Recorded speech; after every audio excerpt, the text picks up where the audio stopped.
What would you do if the world had taken everything from you, and all you had left was $10 and a past you couldn't outrun? For 19-year-old Anna Mercer, this wasn't a question. It was the chilling reality of an October morning in the Colorado Rockies. She paid her last $10 for a piece of paper that gave her ownership of 5 acres and one derelict, abandoned Army fort. A place so forgotten it was sold for less than the price of a good shovel.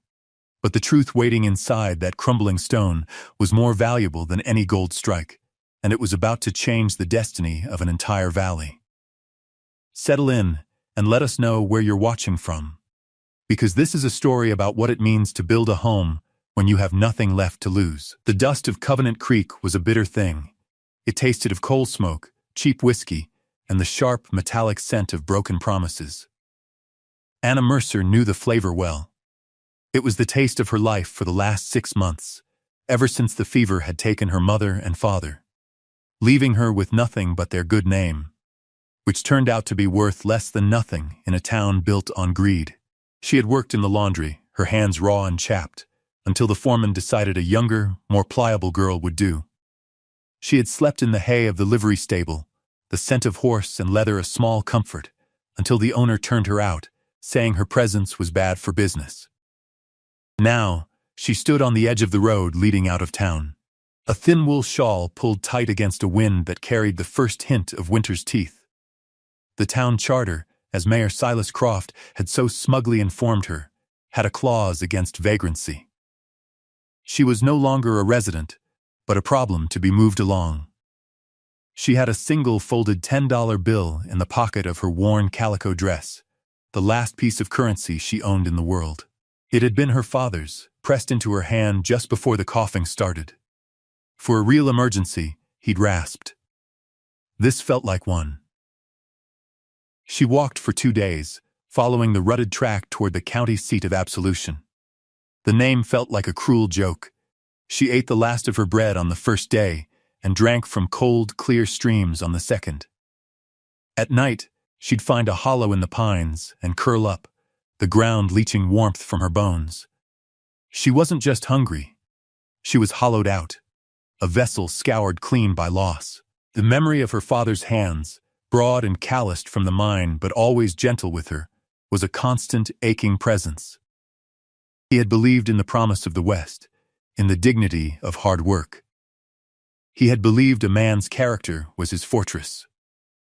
Anna wondered what he would think of his daughter now, cast out and drifting like a tumbleweed. When she finally limped into absolution, she was drawn not to the church or the sheriff's office, but to a crowd gathered in the town square. A notice nailed to a post read, "County Land Auction." Delinquent properties, seized assets. Her eyes scanned the list, passing over failed mining claims and foreclosed homesteads. She wasn't looking for anything.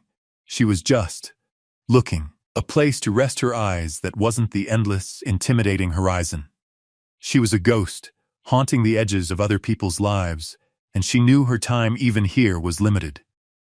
Soon, another sheriff in another town would tap her on the shoulder and tell her to move along. The cycle felt endless, a slow march toward a nameless, unmarked grave. The auctioneer was a fast-talking man with a sweat-stained hat, rattling off parcels of land and livestock with practiced ease. Anna stood at the back of the crowd, a wraith in faded cotton, invisible to the prosperous ranchers and merchants bidding on their neighbors' misfortunes. A wagon went for $50. A prize bull for $100. A promising quarter section with water rights sparked a brief, intense bidding war. Anna watched, detached, the figures meaningless to her. She was simply absorbing the last bit of human warmth from the crowd before she had to move on, to find another barn, another hollow for the night.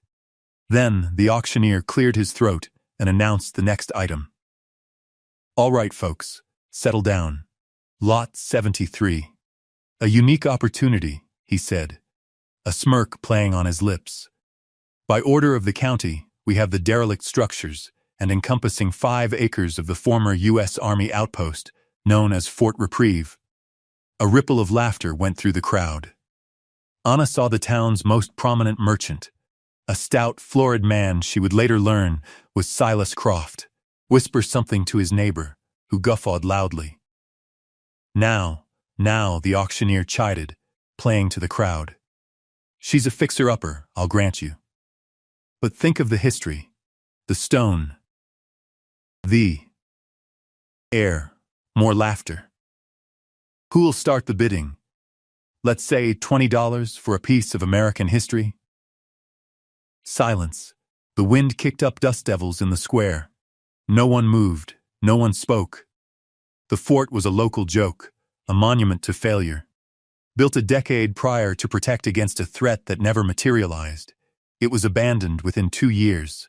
A boondoggle that had cost the government a fortune and the county its pride. All right, a bargain then. $10?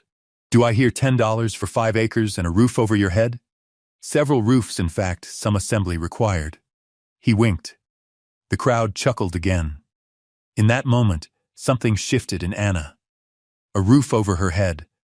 The words landed not as a joke, but as a lifeline. She thought of the coming snow, of the gnawing emptiness in her stomach, of the endless road. She thought of her father's $10 bill tucked safely in her pocket. For a real emergency. A desperate, reckless impulse seized her. It wasn't a thought, but a physical compulsion. Her hand, thin and trembling slightly, went up. I have $10, she said. Her voice was a croak, barely audible, but in the sudden lull, it carried like a gunshot. Every head turned, 100 pairs of eyes fixed on the gaunt, dusty girl at the back.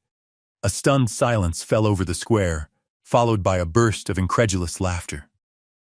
Silas Croft stared at her, his expression a mixture of pity and contempt. The girl bids $10. The auctioneer boomed, his surprise genuine. $10 from the young lady. Do I hear 11? Do I hear 10.50? He looked around, but the crowd was just staring, mesmerized by the theater of it. Sold. The gavel cracked. To the girl in the back, for $10. A clerk handed her a folded deed, the paper still warm from the sun. It felt impossibly heavy, a fool's burden. But what was really inside that forgotten fort? Was it just stone and timber, or the ghost of a promise? Was it a tomb, as the town believed, or could it be a cradle? Let us know in the comments what you think she'll find. And stick with us, because the truth was sealed behind a door no one had dared to open for a decade. The laughter followed her as she walked away from the square, the deed clutched in her hand. It wasn't a malicious sound, not entirely. It was the easy, thoughtless cruelty of people who had roofs over their heads and food in their bellies, laughing at someone who had neither. Anna's first stop was the general store, a large, well-stocked building with Silas Croft's name painted in bold letters above the door. The man himself was behind the counter, polishing a set of scales. He looked up as she entered, the smell of sawdust and pickling spice filling the air. He recognized her from the auction, and a look of condescending amusement settled on his face. Well, the great land baroness, he said, his voice dripping with sarcasm. Come to provision your new estate? Anna ignored the jibe. Her list was painfully short. I need a sack of flour, some beans, and a box of matches, please. Croft leaned on the counter, making no move to get the items. Cash on the barrelhead, little missy. And my prices have gone up. Hard winter coming, you know. Supply and demand. He named a figure that was 3 times what the goods were worth. Anna's face fell. She had spent her last dollar on the deed. She had nothing.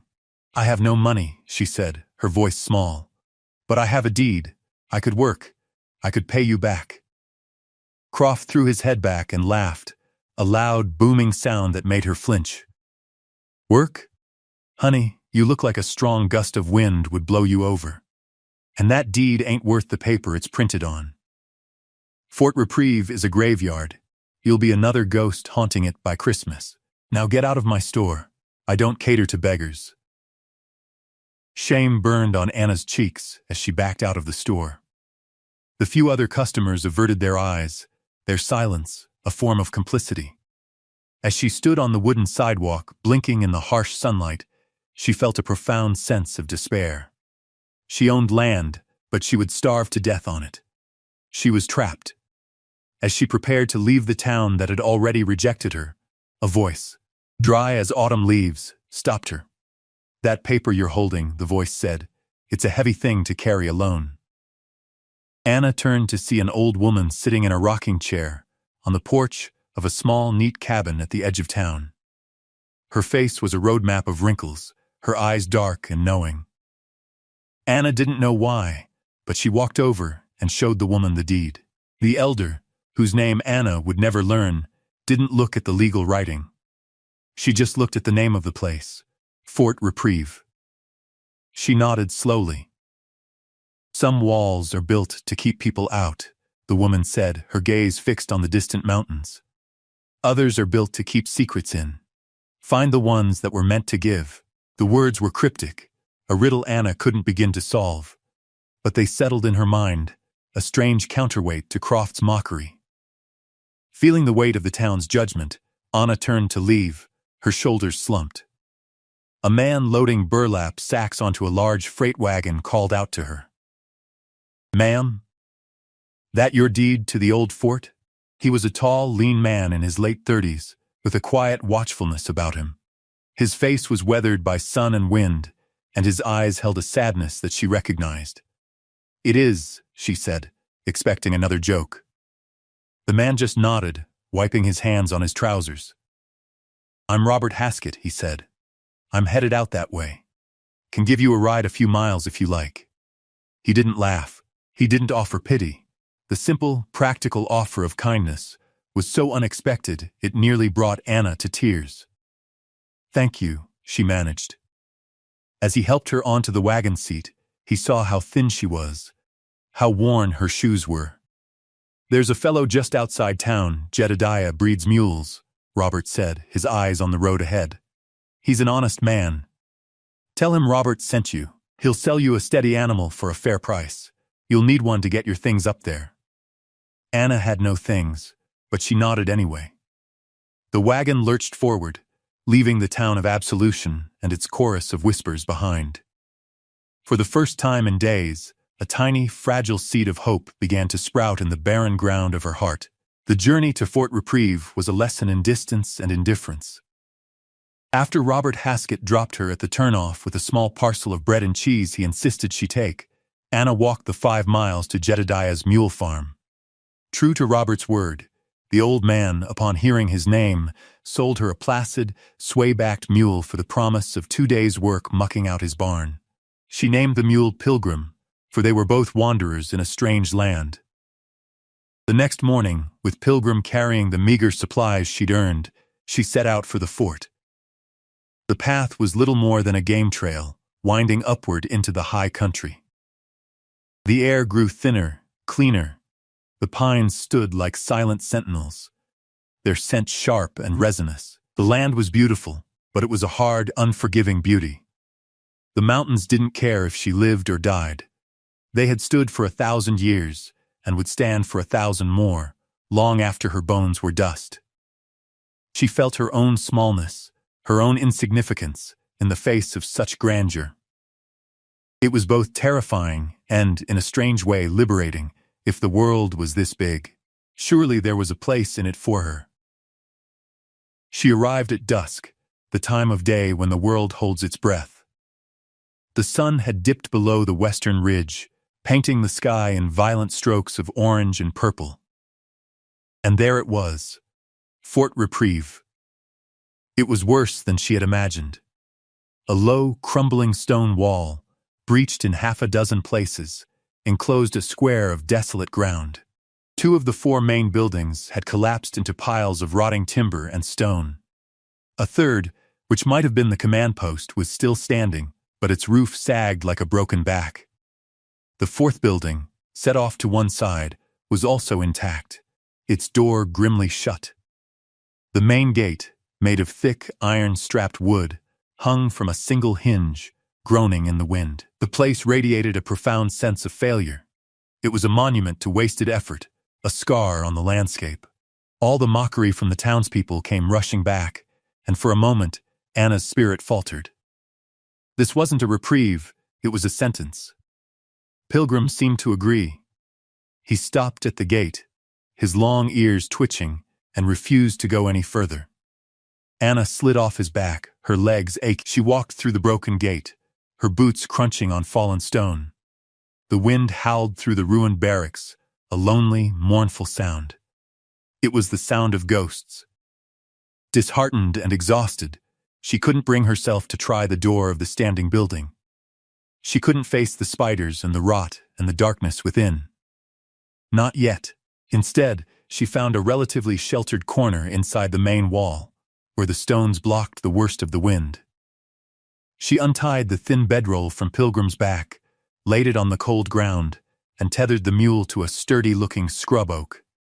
She ate the last of Robert's cheese, washing it down with water from her canteen. She sat with her back against the cold stone, pulling her shawl tight, and watched the stars begin to appear in the deepening twilight.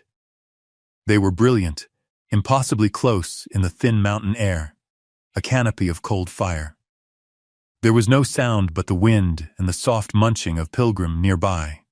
The silence was absolute, a physical presence. It was the silence of a place the world had forgotten. That night, Anna Mercer, owner of 5 acres and a ruin, slept under the stars, a trespasser on her own land. She dreamed of walls, some falling down, and some holding fast. The next morning, the sun rose over the eastern peaks, flooding the valley with pale, watery light. In the stark light of day, the fort looked even more pathetic. The decay was absolute. Weeds choked the compound, and the bones of some long-dead animal lay bleaching near the well. Anna felt a wave of despair wash over her. Silas Croft's voice echoed in her head, a graveyard. But then she looked at her hands. They were scraped and dirty, but they were her father's hands, capable and strong. He had never backed down from hard work. Neither would she. She started with the only thing she could control: the chaos. She began to clear debris from the courtyard, piling stones in one area, rotting wood in another. It was mindless, back-breaking labor, but it was something. It was an answer to the emptiness. As the sun climbed higher, she turned her attention to the one standing barracks, the building with the sagging roof. She needed shelter before the snows came. The door was stuck fast, swollen in its frame. She used a piece of fallen timber as a lever, putting her whole weight into it. With a screech of protesting wood, the door shuddered open. The inside was musty and dark, laced with cobwebs, but it was dry. The main structure was surprisingly sound. The stone walls were thick, the support beams hewn from massive ponderosa pines. The men who built this place had intended it to last. As she worked, clearing out the accumulated filth of a decade, she began to notice small details. The fireplaces in the corners were not the small, functional boxes of a typical barracks. They were large, deep, and clearly designed to throw generous heat. The windows, though their glass was long gone, were placed to catch the morning sun. This wasn't just a military outpost designed for utility. It felt protective, almost gentle in its construction. It was built not just to house soldiers, but to keep them safe and warm in a harsh climate. Her explorations eventually led her to the 4th unopened building. It was smaller than the barracks, built of the same sturdy stone, but its single door was different. It was made of thick oak, banded with heavy strips of iron. And it wasn't just locked. A series of heavy iron bolts had been driven through the door and into the stone frame, their ends hammered flat. And in the center, where a lock would be, was a small, circular lead seal, pressed into the wood. It was stamped with an intricate design, an eagle clutching not arrows, but a key and a scale. This wasn't a door that was meant to be opened again. It was sealed. Permanently, a chill ran down Anna's spine that had nothing to do with the morning air. Why would anyone go to such trouble to seal an empty building? Soldiers leaving in a hurry would have just locked the door, or more likely, left it open. This was something else. This was deliberate. This was hiding something. As if to confirm her unease, Pilgrim, who had been following her around the compound, stopped 20 feet from the building. He lowered his head, sniffed the air, and let out a low, unhappy bray before backing away, his ears laid flat. He would go no closer. The animal's instinct confirmed her own. Something was wrong with that building. And Anna had a growing suspicion that whatever it was the reason she now owned this fort for $10. The days bled into weeks, marked by the slow turning of the aspen leaves from green to brilliant gold. Anna worked from sunup to sundown. The hard labor was a balm, quieting the restless grief in her soul. She patched the roof of the barracks with scavenged timber and mud, her hands learning the rhythms of mortar and stone. She cleared the choked well and was rewarded with the gurgle of fresh, clean water from a deep, hidden spring. The fort was slowly yielding its secrets to her. The place was designed with a cleverness that spoke of care. Hidden culverts drained water away from the foundations. The main buildings were angled to break the prevailing winter wind. This wasn't the work of disinterested soldiers. It was the work of someone who had planned to stay. One afternoon, as she was trying to fashion a crude window covering from a piece of canvas, the sound of a wagon made her look up. It was Robert Haskett, his freight wagon loaded with what looked like salvaged lumber and a crate of old tools. He pulled up, his gaze taking in the cleared courtyard, the patched roof, the thin curl of smoke rising from the barracks chimney. A slow smile touched his lips. "Looks like you've been busy," he said. He didn't ask questions or offer advice. He just climbed down from his wagon and started unloading the timber. "Had some extra," he said, by way of explanation. For the next 2 days, they worked together. He taught her how to use a saw properly, how to measure twice and cut once. He showed her how to mix a proper mortar that would hold against the frost. They spoke little, the silence between them comfortable, filled with the sounds of their shared labor. He was a man accustomed to solitude, and he seemed to understand her own need for it. He told her a little about his past, that he had been a cavalry scout in his youth, that his wife had died from the same fever that had swept through Covenant Creek. There was a shared geography of loss between them that needed no words. His presence was a quiet, steadying force. The barracks began to feel less like a ruin and more like a home under their combined efforts. Before he left, Anna showed him the sealed armory. He ran his hand over the thick oak door, his fingers tracing the iron bands. He studied the lead seal for a long time, his brow furrowed in concentration. "That's not a standard army seal," he murmured, almost to himself. "I've seen hundreds. They're all eagle and arrows. This is different." He leaned closer, his eyes narrowing. "That's a quartermaster's private seal. From the Department of the Interior. They use them for bonded goods, things under special protection. Relief supplies, payrolls, things like that." He looked from the seal to Anna, his expression serious. "Whatever's in there, Anna, it wasn't just locked up, it was put under federal protection, and someone went to a lot of trouble to make it look like just another abandoned building." The first snows came early that year. A fine, dusting powder that outlined every stone and branch in white. The sight sent a fresh wave of urgency through Anna. The patched roof and canvas windows of her barracks would be enough to survive, but the mystery of the sealed armory gnawed at her. Robert's words had given her purpose. Relief supplies. She thought of the hungry faces in Covenant Creek, of the families living on the edge of ruin. What if the key to their survival, and her own, was locked behind that door? She had to know. When Robert returned on his next run, she was ready. "I have to get it open," she told him, her voice firm. He simply nodded. He understood. It took them the better part of a day. They used a long, heavy pine log as a battering ram, swinging it in a steady rhythm against the door. The sound echoed through the silent fort, a drumbeat of determination. The oak held. The iron bands groaned. Splinters flew.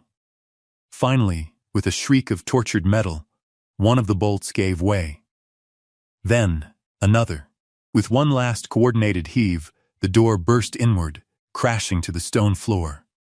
A gust of stale, cold air rushed out to meet them, carrying the scent of dust, dry wool, and cedar. They lit a lantern and stepped inside. Anna held her breath, half expecting to find racks of rifles or barrels of gunpowder. But the room was filled with something far more valuable. Stacked neatly from floor to ceiling were hundreds of wooden crates, all bearing the same stenciled marking, U.S. Department of the Interior Valley Relief. Her hands trembling, Anna took a crowbar to the nearest crate. The lid splintered and came away. Inside, nestled in straw, were thick gray wool army blankets, dozens of them, perfectly preserved. They opened another crate, men's boots, sturdy and new. Another held tins of coffee, sacks of flour, and barrels of salted pork.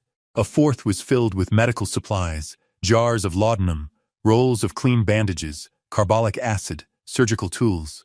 It was a treasure trove. It was the difference between life and death for the entire valley. They worked their way to the back of the armory, their lantern casting dancing shadows on the walls. On a small, dusty desk sat a heavy metal lockbox.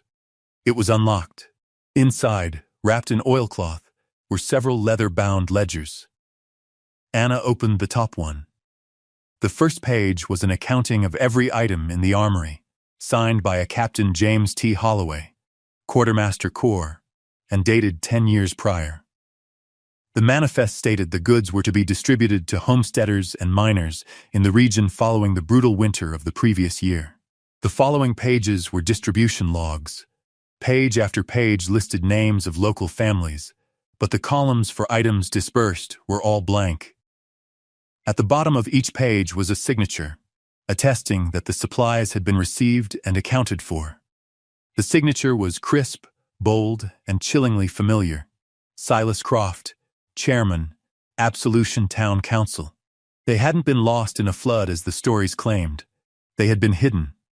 Croft and his cronies had stolen a future from the people of this valley and sealed it behind a door, leaving them to suffer while they sat on a mountain of hoarded hope. Word of a miracle at the old fort traveled faster than a winter wind. It started with a single blanket. Anna had given one of the thick wool blankets to a young trapper boy she'd found checking his lines near her property. His own coat thin and ragged.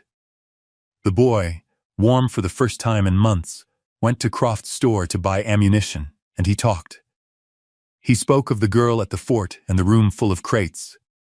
The color drained from Silas Croft's face. He knew immediately what it meant.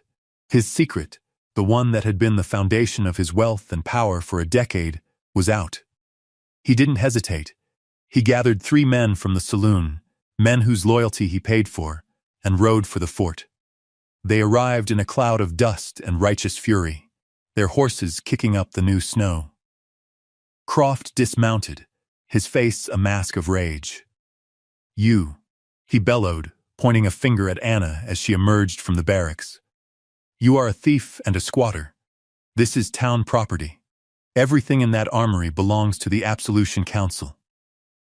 Robert Haskett stepped out of the barracks and stood beside Anna, his hand resting on the handle of the axe he'd been using to split wood.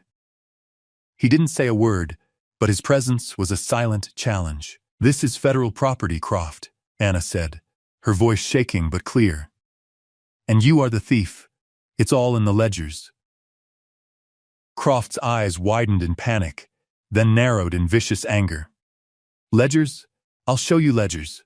He motioned to his men, who began to dismount, their hands suggestively close to the pistols on their hips. The confrontation hung in the cold, still air, a spark about to ignite. Just then, the world went white. The wind, which had been a whisper, became a scream. The sky, which had been gray, opened up and unleashed a torrent of snow. A blizzard, the one the old-timers had been predicting for weeks, had arrived with sudden, shocking force. Visibility dropped to 10 feet. The temperature plummeted. Croft and his men were faced with a choice: press their attack in the face of a killer storm or retreat to the safety of town. Cursing, Croft chose retreat. "This isn't over, girl," he screamed into the gale. When this storm breaks, I'm coming back with the sheriff and a warrant." They mounted their horses and disappeared into the swirling white. The immediate threat was gone, but a greater one had taken its place. The blizzard raged for 3 days. The snow piled in great drifts, burying the landscape, isolating the fort completely. But Croft had been wrong about one thing. The fort was no longer a graveyard. It was a beacon. On the second day of the storm, a faint cry carried on the wind. Robert and Anna, bundled against the cold, followed the sound and found a family of miners, the Hudsons, their shack having collapsed under the weight of the snow. Their youngest child was burning with fever. Anna didn't hesitate. She led them into the warm barracks, wrapped the child in a clean wool blanket, and gave the mother coffee and food. They were the first. By the third day, 2 more families had struggled through the drifts, drawn by the impossible rumor of a safe, warm place. They were dirt-poor homesteaders, people the valley had forgotten. Anna welcomed them all. She opened the crates. She distributed blankets, food, and medicine from the armory. The supplies, intended for relief a decade ago, were finally being used for their true purpose. The old fort, once a symbol of abandonment, had become what its name promised, a reprieve. When the storm finally broke, the world was transformed. A thick blanket of pristine snow covered everything, muffling all sound. The sky was a brilliant, aching blue. But the silence at Fort Reprieve was soon broken by the sound of voices, the cry of a baby, the chopping of wood. It was the sound of a community. Croft was true to his word. He returned with the county sheriff, a weary man named Miller, and a posse of his own cronies. But when they arrived, they didn't find a lone, frightened girl. They found a dozen men standing in front of the barracks, the fathers and husbands of the families Anna had taken in. They weren't armed with guns, but with axes, shovels, and a quiet, unshakable resolve. Sheriff Miller looked from the defiant homesteaders to Croft's furious face and sighed. His job had just become very complicated. "Anna Mercer," the sheriff said, his voice tired. "Mr. Croft here has filed a complaint. Says you've stolen property belonging to the town of Absolution." Before Anna could respond, Robert Haskett stepped forward, holding the quartermaster's ledger. "Sheriff," he said calmly, "before you do anything, you might want to look at this." He handed the book to Miller. As the sheriff's eyes scanned the first page, his expression changed from weariness to astonishment. Just then, another sleigh appeared, this one carrying a man in a fine wool coat. It was Circuit Judge Morrison, who had been stranded in Absolution by the storm and had come along, his curiosity piqued by the rumors. He was the kind professional, the man whose word was law in these parts. The judge took the ledger from the sheriff's hand. He examined the pages, the signatures, and the official seal of the Department of the Interior. He walked to the armory and inspected the stenciled crates. He came back out, his face grim. He looked at Silas Croft, who was beginning to sweat despite the cold. "Mr. Croft," the judge said, his voice ringing with authority. "This ledger and these supplies are federal property. This seal attests to that. Your signature on these pages, attesting to their disbursement when they were clearly hoarded, constitutes fraud against the United States government." A gasp went through the assembled crowd. Croft turned pale. "I hereby place these relief supplies under the stewardship of Miss Anna Mercer," the judge declared, his voice echoing in the quiet valley. "For immediate and fair distribution to the needy families of this region, as was their original intent." Vindication. It wasn't a loud, triumphant thing. It was a quiet, powerful current that shifted the very ground beneath their feet. The townspeople who had come with the posse, the ones who had whispered and laughed, now looked at Anna with a new expression, awe. They saw the warm barracks, the healthy children, the organized piles of supplies. They saw not a squatter, but a leader. Silas Croft, stripped of his power and exposed as a fraud, stood alone, his empire of greed melting like the snow around him. Spring came to the high valley, a slow, gentle miracle of green. The snow receded, revealing the dark, rich earth. At Fort Reprieve, the change was even more profound. The fort was no longer a ruin, it was a home. The families Anna had sheltered had decided to stay. They worked together, repairing the other barracks, clearing land for a communal garden in the central courtyard. The sound of hammers and saws replaced the mournful whistle of the wind. The laughter of children echoed where once there had been only silence. They didn't call it Anna's Folly anymore. They simply called it the Reprieve. Anna was no longer an outcast. She was the heart of this burgeoning community. She organized the distribution of the remaining supplies, ensuring every family had what they needed to start anew. She mediated disputes, planned the spring planting, and taught the children their letters in the evenings.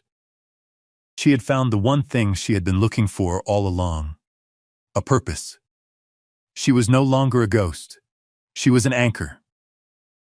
One evening, as the sun began its slow descent, casting a golden light over the valley, Anna and Robert stood on the repaired stone wall, looking down at the life they had helped build. Below, Pilgrim the mule grazed contentedly. The scent of wood smoke and fresh-baked bread hung in the air. Robert, who had been a constant, quiet presence at her side through the long winter, reached out and took her hand. His palm was rough and calloused, like her father's, but the gesture was gentle, full of an unspoken understanding. It didn't feel like a beginning, but a continuation of something that had already taken root. Looking back, Robert said quietly, his eyes on the bustling courtyard, "What did you think you were buying that day? For $10. Anna was silent for a long moment. She thought of the desperate, hollowed-out girl she had been. She looked at the families below, at the gardens taking shape, at the sturdy roofs and warm lights. She felt the solidness of Robert's hand in hers.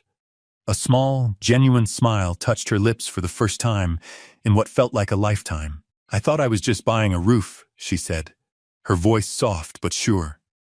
"But I think I bought a foundation." Thank you for joining us on this journey. It's a story that reminds us that sometimes the greatest treasures are found not in what we seek, but in what we refuse to throw away. If you are moved by Anna's story of quiet courage, please give this video a like and share your thoughts on what it means to build a home in the comments below. Be sure to subscribe for more stories of hidden strength and the power of community. We'll see you next time. What would you do if the very men who stole your future left you for dead in a place no one ever escapes? For Rose Vale, a young woman with nothing left but her father's folded claim papers and a grief as wide as the Arizona sky, this wasn't a question. It was the hard, rocky ground beneath her bruised shoulders. She was given a worthless inheritance, a dusty, forgotten plot of land, and when she tried to claim it, she was cast into a canyon and erased. But what happened next, in the silence and the heat, would unearth a secret that had been poisoning the valley for a generation. The truth was waiting for her, buried under a decade of lies, in a place everyone had dismissed as an ending. Settle in and let the dust of the high desert settle with you. This is a story about the things we throw away and the treasures they hold inside. The shove was brutally simple. A firm, calloused hand between her shoulder blades, a sudden loss of balance on the crumbling scree, and then a dizzying, scraping fall. Rose Vale didn't scream. The breath was stolen from her lungs by the impact that sent a constellation of pain through her ribs. She tumbled, a tangle of calico and limbs, coming to a rest against a slab of sun-baked sandstone that felt as hot as a stove door. Above, 3 silhouettes stood against the searing blue of the sky. One of them, a thick-set man named Silas Thorne, held the small leather wallet containing her father's papers. He didn't look down for long. He had what he wanted. The other 2, hired muscle with faces worn blank by indifference, simply turned and followed him. Their footsteps faded, leaving only the sound of a single, dislodged pebble skittering down the slope. Then, silence. A profound, absolute silence that was heavier than any sound. Rose lay still, listening to the frantic drumming in her ears. Dust filled her mouth, gritty and bitter. Slowly, she pushed herself up, ignoring the sharp protest from her side. She was in a box canyon, a deep gash in the earth known locally as the Devil's Jaw. The walls were sheer, ruddy cliffs that offered no handholds, rising hundreds of feet to the narrow slit of sky. It was a natural prison, a place where lost cattle and foolish prospectors went to be rendered into bone and dust by the relentless sun. This was where they had left her. Not just robbed, but discarded. An inconvenience to be disposed of. A memory of her father, his face etched with the hopeful exhaustion of a man who'd finally found his place, flashed in her mind. "It ain't much, Rosie," he'd told her, pressing the papers into her hand just a month before the fever took him. "But it's ours. It's a start." Now that start was in the pocket of the man who had just tried to murder her. The injustice of it was a cold, hard knot in her chest, colder even than the fear. She was alone, bruised, half-starved, and without a single drop of water. The sun beat down, a physical weight, and the canyon floor shimmered with heat. It was an ending. They had written her ending for her. But as she scanned the baked, cracked earth, her gaze caught on something impossible. A flicker of darker soil, a line of dampness no wider than her finger, disappearing into a jumble of fallen rock. It was nothing. It was everything. It was a trickle of water. Rose woke to a thirst so complete it felt like a living thing inside her, clawing at her throat. Her lips were cracked, her tongue a dry stone in her mouth. For a moment, she didn't know where she was. Then the memory returned, sharp and brutal, the fall, the mocking faces, the crushing silence of the canyon. Despair washed over her, heavy and suffocating. She was going to die here. It was as simple as that. Her father's dream, her own small hope for a life rebuilt from ashes, would end as a scatter of bones bleached white under the Arizona sun. She closed her eyes, a single tear carving a clean path through the grime on her cheek. But then, she remembered. The damp soil. The impossible hint of water. She forced her eyes open and pushed herself onto her hands and knees, the sharp rocks digging into her skin. There it was, a thin, dark line seeping from the base of a rock wall. It wasn't a stream, not even a trickle. It was just a slow, patient weeping of moisture from the deep stone, enough to dampen the dirt for a few feet before the sun drank it away. Everyone knew the Devil's Jaw was bone dry. It was a place of endings. But this single, dismissed fact, this tiny geological secret, refused to fit. It was a flaw in the story of her doom. Gritting her teeth against the fire in her ribs, she began to follow it. It was the only choice she had. The water led her not outward, but inward, deeper into the canyon's embrace, toward a massive rockfall that looked as if it had happened a lifetime ago. The dampness vanished beneath a colossal boulder. It was a dead end. The hope that had flickered within her died, and she slumped against the rock, defeated. But as her hand rested on the stone, she felt it. A faint, cool draft. Her gaze followed the feeling, tracing the nearly invisible seams where boulders lay against each other. Behind one low slab, almost completely hidden by scree and shadow, was a gap. A fissure, no wider than her shoulders. The cool air, smelling of stone and deep earth, breathed from within. Driven by the last dregs of her strength, she clawed away the loose rock and squeezed herself through the opening. She emerged not into a cave, but a passage, sloping gently downward into the dark. The trickle of water reappeared here, a silver thread on the stone floor, leading her on. After 50 feet, the passage opened into a chamber, and Rose stopped, her breath catching in her throat. In the faint light filtering from the passage behind her, she saw them. 3 heavy iron-banded chests, a stack of wooden crates, and several canvas-wrapped shapes leaning against the far wall. They were covered in a thick blanket of dust, undisturbed for years, perhaps decades. This was no natural cavern, it was a hideout. a secret place. She had stumbled out of one prison and into another, but this one held a different kind of secret, one that had been waiting in the cool, silent dark for someone to find it. What would you do if you found a secret that could save you, but also destroy a town? Is survival worth the cost of unearthing a generation of lies? Let us know in the comments what choice you would make, and be sure to subscribe for more stories from the forgotten frontier. Rosevale didn't know it yet, but the choice had already been made for her, the moment she followed that impossible trickle of water. The memory of the journey to the valley surfaced as she drifted in a feverish sleep, days later, safe in a stranger's bed. She remembered the stagecoach, leaving her in a dusty settlement that was little more than a saloon, a livery, and a general store. Before heading toward the land office in the larger town of Redemption, she'd walked to the edge of a dry creek bed, needing a moment to gather herself. An old prospector was there, sifting tirelessly through the gravel.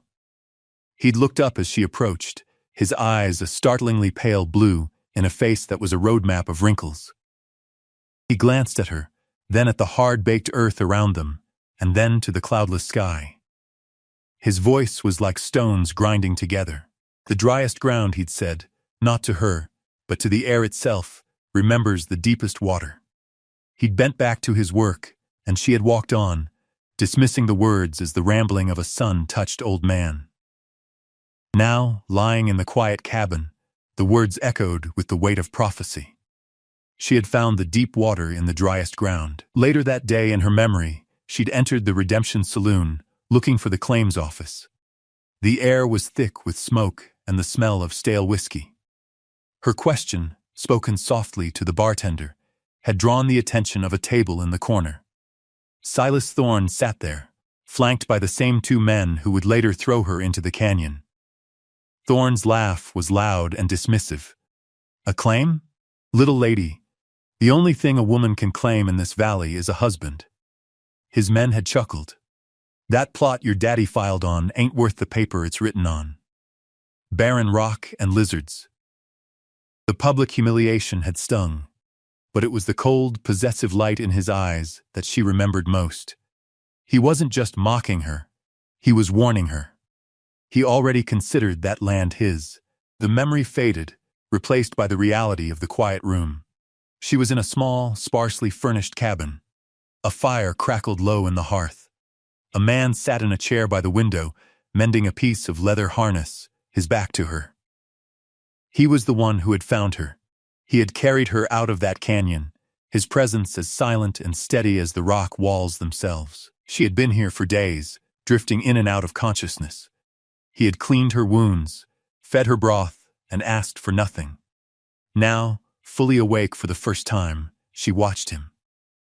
His name was Eli Price, he'd told her in a low murmur during a moment of lucidity. His movements were spare and deliberate, weighted with a sorrow that seemed to have settled deep into his bones. He was her savior, but he was also a stranger. The cachet, the ledgers, the whole explosive secret of the canyon was a dangerous burden to share. He must have felt her eyes on him, for he stopped his work and turned. His face was weathered, his gaze cautious. "You're awake," he said. It wasn't a question. He stood and came to the bedside, offering her a tin cup of water. She drank, the cool liquid a balm to her raw throat. He took the cup back, his expression unreadable. "What happened to you out there?" he asked, his voice even. The mockery of Thorne, the cryptic warning of the old prospector, the weight of the discovery in the cave, it all pressed down on her. She couldn't tell him everything. Not yet. But she couldn't lie. "I was robbed," she whispered, her voice hoarse. "My father's papers. A man named Thorne." Eli's face didn't change, but a muscle in his jaw tightened. He knew the name. That much was clear. He looked at her, his eyes searching her face, and he waited for the rest. Eli Price hadn't gone looking for trouble. Trouble, in his experience, always found you, and he'd had enough to last a lifetime. His days followed a simple, rigid pattern. Rise before dawn, check the fences, tend the stock, work until his muscles ached too much to feel anything else, and then sit in the quiet of the cabin his wife had made a home, trying not to feel her absence in every corner.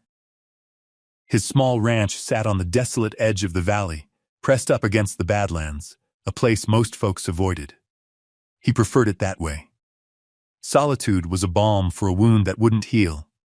He was tracking a stray calf that had wandered toward the broken country near the Devil's Jaw when his horse, Gideon, stopped dead. The old gelding, a companion as quiet and worn as Eli himself, lifted his head, ears pricked forward, and blew out a soft, uneasy breath. Eli followed the horse's gaze down into the chasm. At first, he saw nothing but the familiar red rock and purple shadows. Then, a flicker of movement. A patch of faded blue calico against the rust-colored stone. A body. He expected to find a prospector who'd misjudged the heat. But as he made the treacherous descent, picking his way down a path only he and the wild sheep knew, the shape resolved itself into that of a woman. She was lying near a rockfall, looking as broken and discarded as a child's lost doll. He knelt beside her, his shadow falling across her face. She was young, her face bruised and smeared with dirt, her breathing shallow. She was alive. Barely, he unslung his canteen, uncorked it, and gently lifted her head. He let a few drops of water fall onto her cracked lips. Her eyes fluttered open, unfocused and clouded with pain. For a second, he saw not a stranger, but his own wife, Mary, in her last days. Her body failed by a fever the town doctor had been too slow or too indifferent to treat. The memory was a physical blow. He couldn't save Mary. But he could not leave this woman to die. He poured more water, and she drank, a desperate animal thirst in the movement of her throat. He looked around the canyon, a place of grim legend. No one survived the jaw. Yet here she was, not near the entrance where she'd fallen, but deep within it, by a hidden spring he hadn't known existed. She had fought. She hadn't surrendered. A flicker of respect cut through his weariness. With a sigh that seemed to draw up all the grief and exhaustion of the past year, he stoppered his canteen. He gathered her into his arms. She was lighter than a sack of feed, all sharp angles and fragile bones. The climb back up was grueling. Gideon watched his careful progress, steady as a rock. He settled her onto the saddle, her head lolling against his chest as he mounted behind her and turned the horse for home. Her fate was now tangled with his, an unwelcome complication. Another stray he couldn't bring himself to abandon. He didn't know her name or her story, only that she was a piece of wreckage washed up on the shore of his quiet life. As they rode, the sun dipping below the canyon rim, painting the sky in hues of blood and gold, he felt the crumpled paper clutched in her hand, a secret she had held onto even in unconsciousness.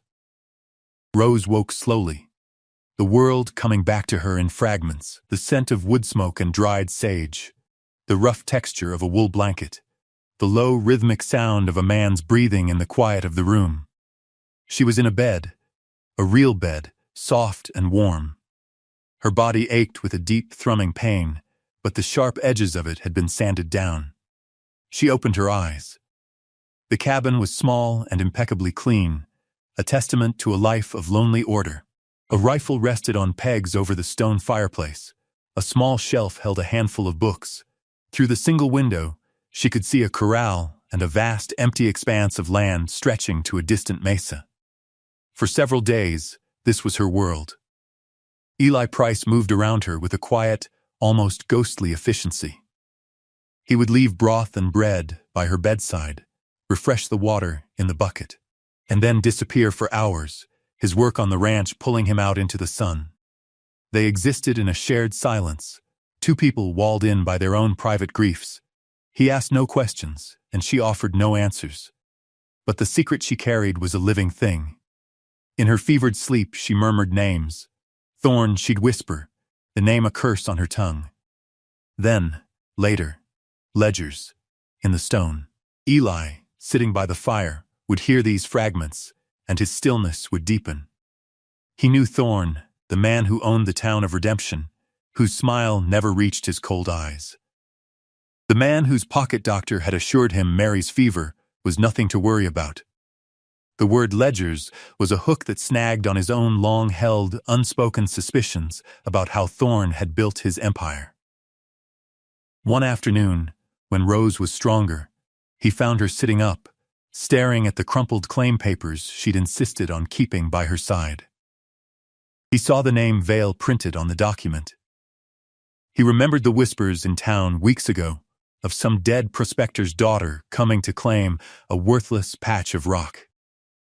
The woman the whole valley was now certain had vanished into the desert. He pulled up a stool, his movements slow. "Silas Thorne," he said, his voice low and flat. "You said his name." Rose flinched, her hand tightening on the papers. She looked at him, truly looked at him, for the first time. His eyes were kind, she realized, but shadowed with a pain that she recognized. He was not a man who trusted easily. She had to give him a piece of the truth. "He took these from me," she said, her voice raspy. "He and his men. They left me in the canyon to die." Eli nodded slowly, his gaze unwavering. He had already pieced that much together. But he could see in her eyes that it wasn't the whole story. There was something else. Something she was holding back. Something that had kept her alive when by all rights she should be dead. He waited. The silence stretched, filled only by the crackle of the fire. Rose took a breath, the air still painful in her bruised lungs. This quiet, wounded man had saved her life. He deserved more than a half-truth. "He didn't just take my papers," she finally said, her voice barely a whisper, but clear as a bell in the still room. "There's something else.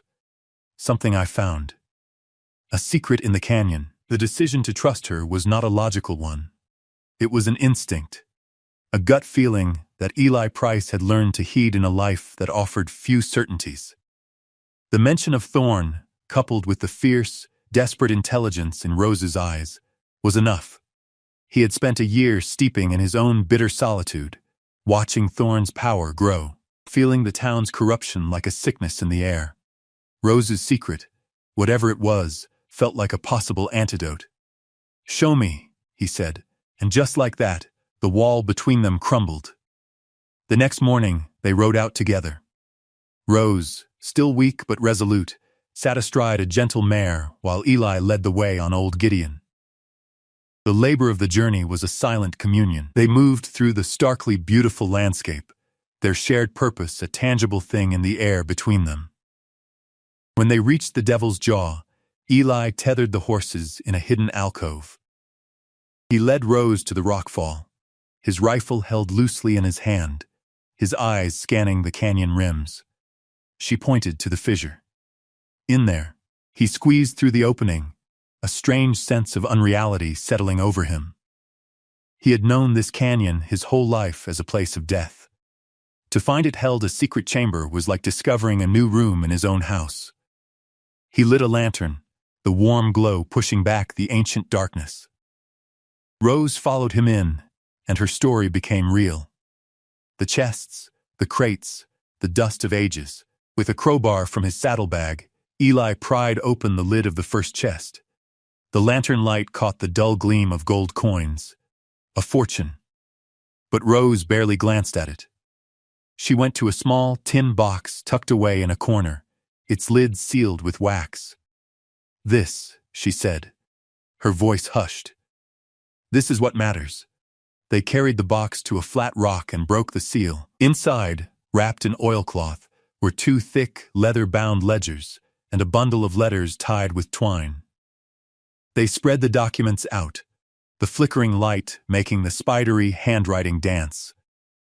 The investigation began.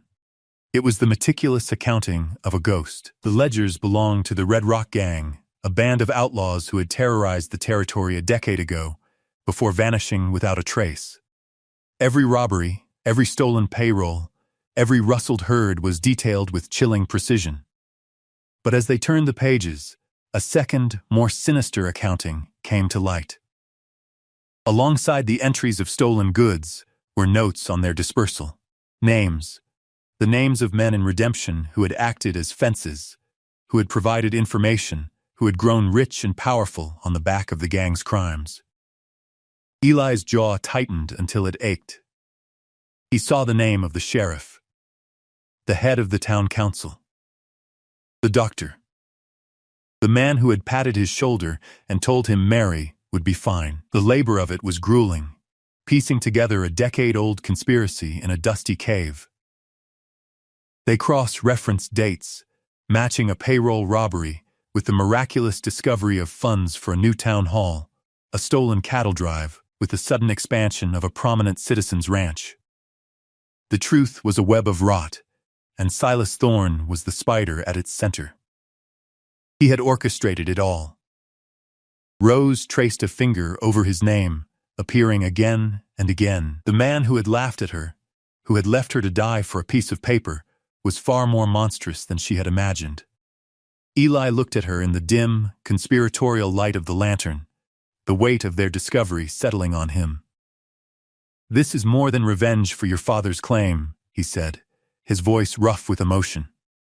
"This is a reckoning for the whole valley." The full, terrible scope of the secret revealed itself not in the cold numbers of the ledgers, but in the brittle, yellowed pages of the letters. They delved deeper, reading the private correspondence of the gang's leader, a man named Jedediah Kane.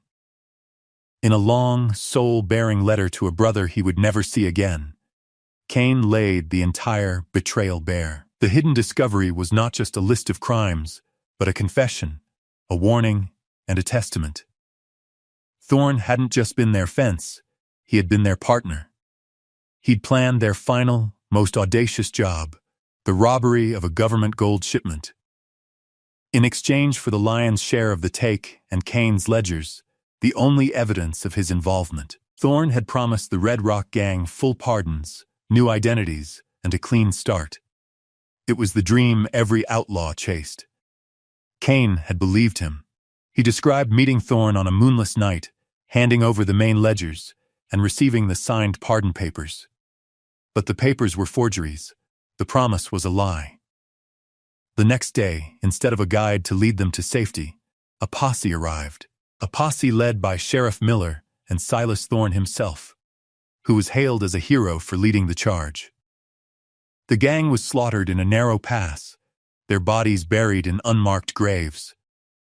Thorne and his circle kept the government gold, claimed the bounty on the outlaws' heads, and buried the story, cementing their power and reputations on the graves of the men they had betrayed.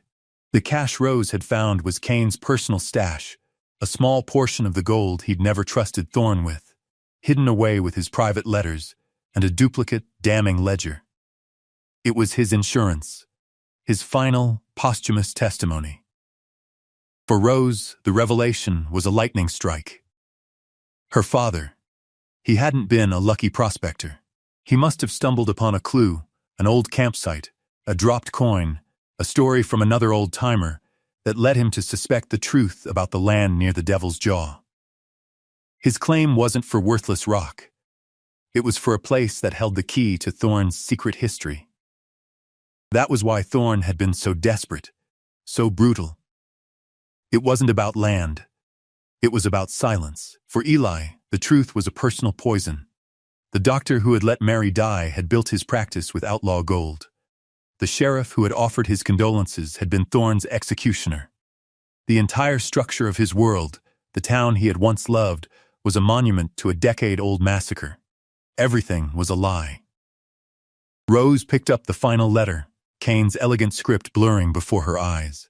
It spoke of his hope for a new life, a wife, a small ranch. A life like the one Eli had lost. She looked at Eli, whose face was a mask of cold fury, his knuckles white where he gripped the edge of the rock. The silence in the cave was absolute, filled with the ghosts of murdered men. "He killed them all," Rose whispered, the words falling like stones into the quiet. "He killed them all to become a king on their ashes." The valley had grown uneasy. Rosevale's disappearance was now a known fact, a grim story told in hushed tones. But the absence of a body was a loose thread, and it made Silas Thorne nervous. He sent his men out, not to search for a survivor, but to confirm a corpse. Cale, his best tracker, a man with the patience of a vulture, was assigned the Badlands. He found the tracks easily. 2 horses, one shod, one not, leading from the deep canyon toward the isolated Price Ranch. And then back again. He knew Price, a broken man who kept to himself. But this was an anomaly, and Cale did not like anomalies. As Rose and Eli carefully packed the ledgers and a sample of the gold into their saddlebags, the sky outside the canyon began to darken. The air grew heavy and still, the oppressive silence before a storm. By the time they were ready to leave the cave, the first fat drops of rain were spattering against the rocks, and a low rumble of thunder echoed off the canyon walls. Within minutes, the sky opened. A classic Arizona monsoon, violent and sudden, turned the canyon floor into a raging river of red-brown water. They were trapped. The roar of the flash flood was deafening. Just as the storm reached its peak, a figure appeared at the mouth of the passage, silhouetted by a flash of lightning. It was Cale. Water streamed from the brim of his hat. His eyes, cold and assessing, took in the scene in an instant. The open chests, the saddlebags, Eli's rifle, and Rose. He saw Rose, and he smiled, a thin, cruel slash in his gaunt face. "Boss was right to be worried," he drawled, his hand moving toward the pistol at his hip. "Figured we'd find you in a hole somewhere." The standoff was short and brutal. There was no room for a clean fight. As Cale drew his gun, Eli lunged, not at the man, but at the lantern, plunging the cave into absolute darkness, broken only by strobing lightning. The shot went wide, the muzzle flash momentarily illuminating Cale's snarling face. It became a desperate, clumsy brawl in the dark. Eli, using his raw rancher's strength, grappled with Cale, the 2 men crashing against the rock walls. Rose, her heart pounding, grabbed the heaviest thing she could find, a small, solid ingot of gold, and swung it blindly in the direction of the fight. It connected with a sickening thud. Cale grunted and fell, his pistol clattering to the floor. The crisis had come and passed in a blur of violence. They had crossed a line. There was no going back now. They had fought for the secret, and now it owned them completely. They bound Cale with leather straps, his unconsciousness a temporary reprieve. As the storm slowly grumbled its way east, the floodwaters receded, leaving the canyon glistening and washed clean. In the gray light of dawn, Eli and Rose stood at the entrance to the cave, looking out at the transformed world. The air was cool and clean. Behind them, their prisoner was beginning to stir. They had the ledgers, the gold, and now, a living witness. The choice had been made for them. The ride east was grim and determined. They bypassed redemption completely, skirting the town under the cover of the pre-dawn light. Cale, bound and gagged, was slung over the mare, his hateful glare promising retribution. Rose and Eli rode in silence, the tin box containing the valley's dark heart nestled securely in Eli's saddlebag. They pushed on for 2 days, stopping only to rest the horses, their faces set with a grim resolve. They weren't just fugitives anymore. They were messengers, carrying a truth heavy enough to shatter a community. They arrived in Prescott, the territorial capital, looking like what they were, exhausted, trail-worn, and desperate. They went directly to the office of the U.S. Marshal, a man named Sterling, whose reputation for unbending integrity was known throughout the territory. Marshal Sterling was a tall, severe-looking man with eyes that seemed to see right through to a man's soul. He listened to their story without interruption, his expression unreadable. When they finished, he gestured to the tin box. Rose placed it on his desk. He opened it, his long fingers carefully turning the pages of the ledgers. He read Kane's final letter, his face remaining a mask of professional calm. The kind professional, a young clerk from the marshal's office, was called in. He examined the paper, the ink, the bindings. "The ledger books are consistent with the period, Marshal," the clerk confirmed quietly, his voice filled with a gentle awe. "The ink is iron gall. This is authentic." Sterling then turned his attention to Cale, who had been held in a back room.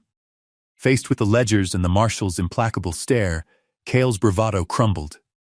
He confessed everything, confirming the story and implicating Thorne in Rose's attempted murder.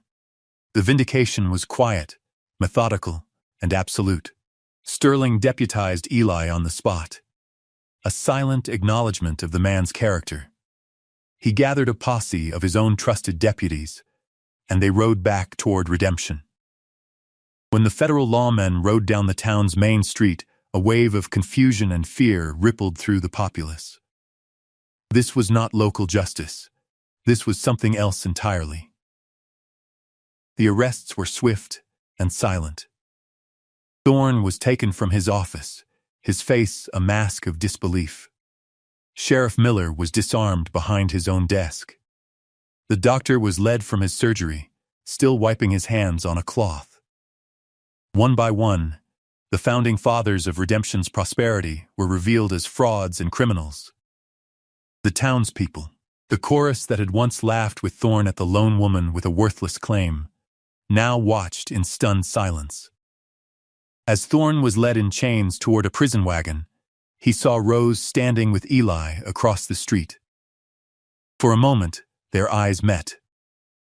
The mockery was gone from his face, replaced by a hollow, gaping comprehension. He was not just defeated, he was undone, his legacy erased by the woman he had tried to erase. The town's memory of itself began to fracture, preparing to be rewritten. Months passed. The valley breathed again. The hard winter gave way to a spring so vibrant it felt like a promise fulfilled. The air, once thick with unspoken fear, was now clear and light. On the plot of land her father had left her, the one Thorne had declared barren rock, a cabin was taking shape. The scent of fresh-cut pine mingled with the sweet smell of desert sage blooming after the rains. The cabin was simple and sturdy, its foundation solid, its walls true. It was being built beside the mouth of the hidden spring, the deep water the old prospector had spoken of, which now irrigated a small, flourishing garden. Rose worked alongside Eli, her hands, once soft, now calloused and capable. There was a peaceful rhythm to their shared labor, the steady tap of a hammer, the rasp of a saw. Eli's face, which had been a tight mask of grief when she first met him, had softened. The deep lines of sorrow around his eyes were still there, but now they were joined by new lines, etched by quiet smiles. Gideon, the old horse, grazed nearby, a silent, watchful companion to their new beginning. One late afternoon, as the sun began its slow descent, painting the sky in strokes of amber and rose, Eli paused, leaning on his hammer. He gestured with his chin toward the distant lights of redemption, already twinkling in the valley below. They used the gold from the Red Rock Cache, he said, his voice carrying easily in the still air. The government's share they recovered. It's going to build a proper schoolhouse and hire a new doctor from back east. Rose nodded, her gaze sweeping over the small world they were building, the solid cabin, the clean water bubbling from the earth, the green shoots in her garden. This was real. This was hers. Eli looked at her, a question he seemed to have been holding for a long time finally surfacing. That part of the cachet that was yours, he said quietly. Cain's personal gold. It was a fortune, Rose. You could have left this place. Built a mansion somewhere else, forgotten all of this. Rose looked down at her own hands, at the strength and purpose they had found. She looked at the home they were raising from the ground, a testament not to a treasure discovered, but to a life earned. She met his gaze, her own eyes clear and calm. The gold wasn't the treasure, she said, her voice soft but certain, carrying the entire weight of her journey. It was just the key. This is the treasure. She smiled, a real, unguarded smile, and in the golden light, they went back to work, building their future, one nail at a time. Thank you for staying with us to the end of this story of courage and quiet vindication. It's a reminder that sometimes the greatest strength is found in the things and the people that the world has written off. A story of how a truth buried in the stone can set a whole valley free. If you were moved by Rose and Eli's journey, we'd be honored if you'd leave a like and tell us in the comments what part of their story resonated with you most. Be sure to subscribe for more tales of the forgotten frontier. We'll see you next time.